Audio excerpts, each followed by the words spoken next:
This is Sparta!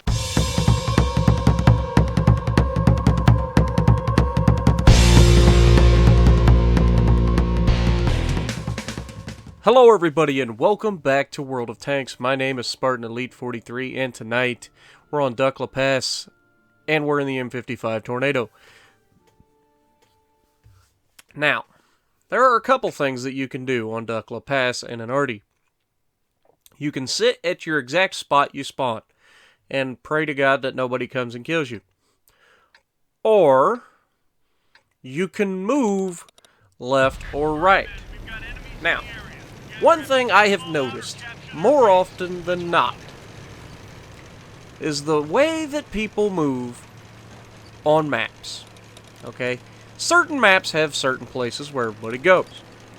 Pretty much any time you look at a map, you will get those places. Okay? Very, very easily. Okay, think about it.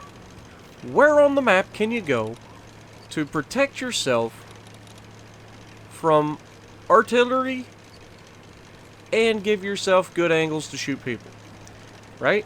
On this map, from this spawn, I go up left. I've got a rock to my direct left, and that'll protect me from being spotted from anybody that may push through to B1. It also allows me to shoot all the way over to about B3 without getting blocked by the rock. I may be able to get a little bit further, but you can see you can hit good chunks. Now, I take the shot on the LTTB right off the bat because one less light tank is one less light tank. Now, you can see Artie shoots back at some... No, there we go. Now we have the Type 59. Come on, Type 59. Somebody nuke him. He's broadside on. Come on. Get him off the board. There you go. One more. And there it is. Don't have to do anything to that guy. He's already gone. Now, if you look where the team is clustered, you can see this is about how this map plays out all the time, with the exception of the 3 tanks on my team down at K3. Usually those guys push up a little bit further, but it's okay. And it's actually beneficial to me as an arty that they hang back, because it allows me to hit them out in the open field. Because they get all the way around away from cover before they get spotted. And when people get spotted, they just hunker down. Now this gorilla, I don't know what on earth he was thinking. But he's not about to be thinking. I've already took the shot. Pow! 1,430 damage. That was a paddling. Now, I took the shot before he was tracked, but somebody did track him while he stopped. So, they got all of that in track damage.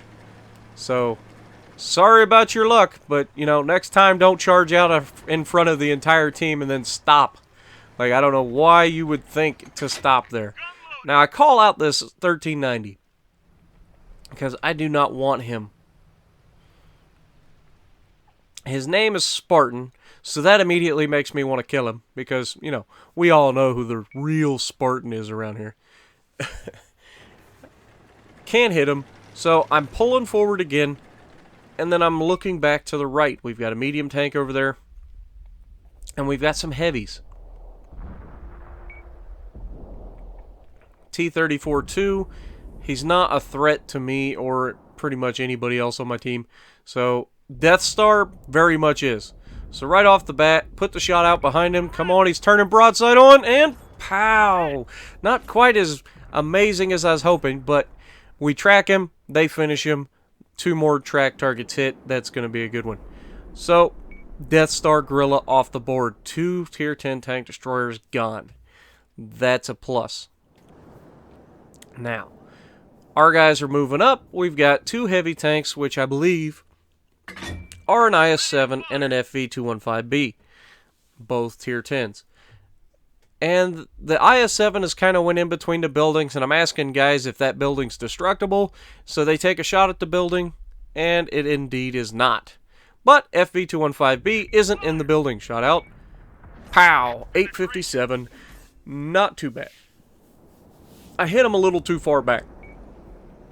When you're an arty and you get a shot at a British tank like that, especially the big heavy British tanks like the Death Star and the FV-215B, they both have that massive engine deck right on the front with the rear-mounted turret. It's begging for you to hit with an artillery round. You hit that with an arty round, you're almost guaranteed a pin and setting them on fire. It is absolutely devastating. So keep that in mind anytime you get a chance. IS-7 pulled forward, made a mistake, shot out. Pow, 747, and he's tracked in front of the team. Can they compromise? Come on, somebody hit something. All right, 215B backs out again and goes back into cover. Now he's running, and I don't know why they let him get away this long. Look at this. Like, he's literally broadside and backside to all of these guys, and the medium tank has yet to hit him. Now all they have to do is hit him. And I'm like, screw it, I'll kill him. I take the shot, and it lands between the IS-7 and the 215B and does nothing to either of them. You gotta love RNG sometimes. But, you know, first miss of the game, I can't complain. Every other shot I've taken's hit almost exactly where I aim, so I can't complain about that. A brief scare with the medium tank coming straight up into the team, but, you know, no armor and driving straight to where everybody's at, probably not a good idea. IS-7 gets tracked, so I'm going to put the shot. Can I sneak it past the building? And the answer is yes. 736. Now he's a one-shot kill for just about everybody. And the 215B is hiding hard. Now, you notice that I noticed that the T-32 is all alone. My team has separated from me and the T-32, which means I need to keep that T-32 alive at all cost. So, light tank comes up. I'm pre-aimed in. I should have taken the shot, but I didn't. And he survives. He puts a round in the T-32. I'm not sure what the T-32 was thinking there. But I'm glad he didn't just rush out, because that's what the light tank wants you to do. Because the light tank knows he can't circle you where you're at. Now, light tank is hiding behind a dead tank, and I'm like, alright, don't worry, T-32, I got this. And shot out, and we overshoot by half a mile. Ouch.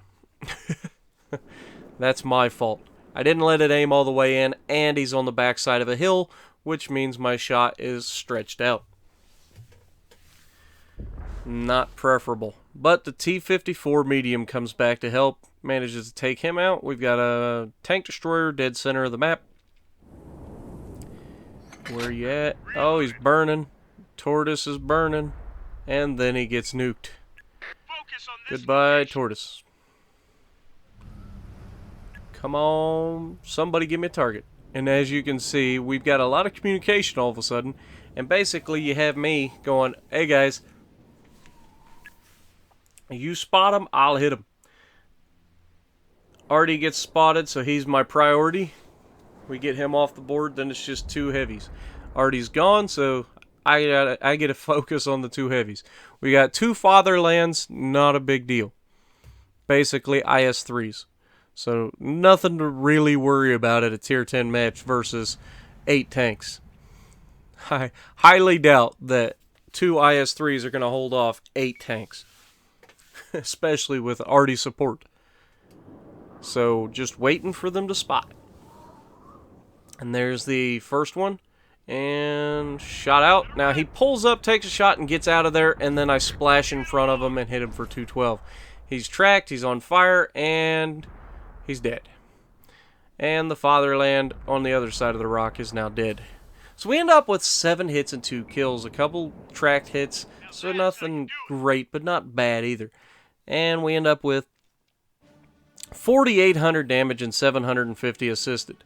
2 kills, that's probably up there. I'm not going to guarantee top of the leaderboard, but it's got to be close. Well, anyway, if you like what I'm doing, punch that like button, leave a comment below, subscribe to the channel if you haven't already, and as always, I will see you in the next video.